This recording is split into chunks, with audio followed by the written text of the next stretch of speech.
Why is red velvet cake, well, red? Why do both Australia and New Zealand claim they invented the Pavlova? And why were ancient Greek athletes 4,000 years ago loading up on cheesecake? These are the surprisingly wild stories behind your favorite desserts, and some of them, they might make you look at your dessert plate a little differently. Number 12. The sweet history of Black Forest cake. Think this cake got its name from a mountain range? Well, yes and no. The Black Forest cake actually got its name from a liqueur called Black Forest Cherry Tort. And in Germany, it's actually illegal to call it a Black Forest cake unless it contains this specific cherry liqueur. The first official Black Forest cake wasn't whipped up until 1915. That's when Joseph Keller decided to combine chocolate, cherries, and this special liqueur. And boom, a legend was born. Number 11. The Italian Ice Dream, Gelato. Alright, get ready for a scoop of royal history. This creamy treat dates all the way back to the 16th century. Florence, Italy. A guy named Bernardo Buontalenti. He's about to serve something special to the court of Caterina de' Medici. What he created? Frozen dessert so good, it literally enchanted the royal court. But it wasn't until 1686 that gelato went public. That's when Francesco Procopio dei Coltelli thought, hey, why should only royalty enjoy this? So he packed up his gelato skills, headed to Paris, and opened Café Procope. And just like that, gelato went from a royal treat to everyone's favorite Italian dessert. Fun fact, gelato literally means frozen in Italian.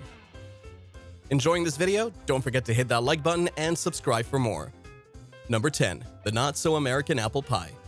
Sorry America, but here's some breaking news. As American as apple pie isn't exactly accurate. Apple pies were being baked long before any colonists stepped foot in the New World. In fact, the first apple pie recipe goes all the way back to 1381 in England.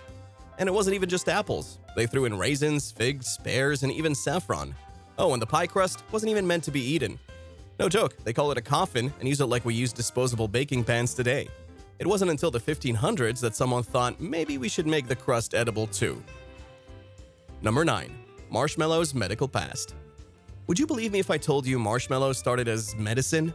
Yep, in ancient Egypt, they weren't making campfire treats. Instead, they were mixing marshmallow plant roots with honey to cure sore throats. The modern version came along when someone got the bright idea to use the plant sap instead. They boiled it with sugar syrup, let it dry, and the chewy treat we know today was born. Though something tells me the ancient Egyptians would be pretty confused by our marshmallow-topped hot chocolates. Number 8. The Great Pavlova Debate. Now this one's got some drama. You've got Australia and New Zealand fighting over who invented this meringue masterpiece. But neither of them actually created it first. The OG version goes all the way back to 18th century Austria. They call it the Spanish wind torte. Fancy name, right? But wait, it gets better. When Anna Pavlova, this super famous Russian ballerina, visited Down Under in 1926, things got interesting. In New Zealand, a chef got inspired by her tutu and whipped up a meringue dessert with cream and kiwi fruit. Meanwhile, over in Australia, they made their version with passion fruit because someone said it was as light as Pavlova. So who really invented it? Let's just say it's complicated. Kind of like your relationship status. Number 7. The Accidental Chocolate Truffle. Let's head over to a busy kitchen in France. This is our hero, Chef Auguste Escoffier. He's making pastry, probably thinking about his next masterpiece. And then he accidentally dumps chocolate chunks into egg mixture instead of hot cream. But instead of throwing it out, he notices the mixture getting thick. So he rolled it into rough spheres, added some cocoa powder, and just like that, the chocolate truffle was born. They called it truffle because it looked just like those fancy black fungus truffles. Sometimes the best creations come from the biggest mistakes, right? Yes, me included. Number 6. The Red Velvet Revolution. So why is the red velvet cake actually red? Turns out it's all thanks to a guy trying to sell more food coloring. Back in the 19th century, fancy cakes made with almond flour, cocoa, or cornstarch were called velvet cakes. But then came John Adams, owner of Adams Extract Company. After this new law called the Drug and Cosmetic Act passed, he needed a way to boost his dye sales. His brilliant idea? Make a cake so red it would stop traffic. And that is how our beloved red velvet cake got its signature look. Number 5. The Double Life of Macaroons and Macarons. Okay, first things first, Macaroons and Macarons are not the same thing. Those coconut clusters you love, those are Macaroons. The fancy, colorful sandwich cookies that cost way too much, those are Macarons. And they're actually related. Both started in Italian monasteries around the 8th or 9th century. The original was called amaretti, made with almond paste, but in the 1890s, some genius decided that almonds were too fragile for shipping.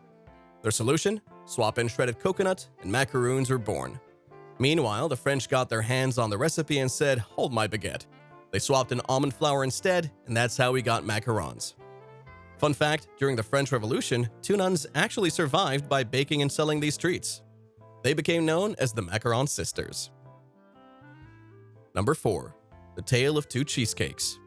Now, you might think cheesecake is a modern invention, but this dessert is older than the Olympic Games. No, literally, athletes at the first Olympics actually ate cheesecake for energy. We're talking over 4,000 years ago in ancient Greece. But the original recipe? Just wheat, flour, honey, and cheese. No graham cracker crust, no cherry topping, no caramel. Just a simple energy bar for buff Greek athletes. Now, fast forward to 1872, our man William Lawrence was trying to make French cheese. He messed up in the best way possible and accidentally invented cream cheese instead. That mistake became Philadelphia cream cheese. That's how we got the creamy, dreamy cheesecake we know today. Number 3.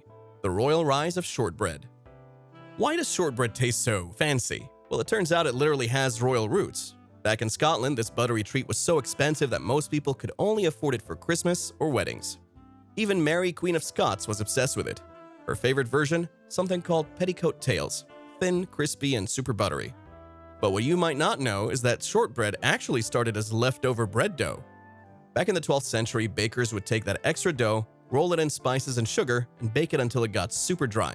Eventually, someone had the brilliant idea to swap out yeast for butter. Just like that, shortbread was born. Today it comes in 3 classic shapes: fingers, petticoat tails, and shortbread rounds. Same shapes they've been using for centuries. Number 2. The Jell-O journey. Okay, this one might make you wobble. You know those fun jiggly desserts in bright colors? Well, their origin story is, let's just say it's not so appetizing. Picture yourself in the 1400s. Rich people are showing off at dinner parties with elaborate gelatin dishes. But making gelatin back then? Total nightmare. We're talking hours of boiling animal bones and skin to release something called collagen. And the earliest recipes, let's just say they weren't exactly dessert material. They were boiling pig ears and feet to make savory dishes. But during the Industrial Revolution, someone figured out how to make flavorless gelatin in dried leaves. Enter our first hero, Peter Cooper, in 1845. He's actually a glue manufacturer. And he thinks, maybe we can make this stuff into dessert. His bright idea? Mix gelatin powder with sugar, spices, eggs, and processed lemons. Only problem? Nobody wanted it. But the story's not over yet. In 1887, a married couple, Pearl and May Waite, had a brilliant idea. What if we add artificial fruit flavors and tons of sugar to this gelatin powder? They called their creation Jell-O, and it was a total flop. Finally, here comes our last hero, Frank Woodward. He buys the Jell-O trademark and recipe from the Waites, and somehow this guy finally cracks the code. He turns this wobbly dessert into the sensation we know today. From fancy dinner parties with pig feet gelatin to the rainbow-colored jiggly joy in our fridges. Now that is a glow-up. Number 1. The Secret Life of Custard. And finally, let's talk about everyone's favorite comfort food, custard. This creamy delight has been around since ancient Roman times. Those clever Romans figured out that eggs could bind ingredients together. But the sweet, creamy custard we know today, that's a Middle Ages creation. And here's a fun etymology lesson. The word custard comes from crustade. It means something with a crust, because they used to use it as pie filling. But the real game changer? Alfred Bird in 1837. His wife was allergic to eggs, so he invented custard powder, an egg-free alternative that changed dessert history forever. Oh, and by the way, he also invented baking powder. Some heroes don't wear capes, they just make really good desserts. Next time you bite into one of these desserts, you'll have quite the story to tell. Thanks for watching, and don't forget to like and subscribe for more delicious food history. Catch you in the next one.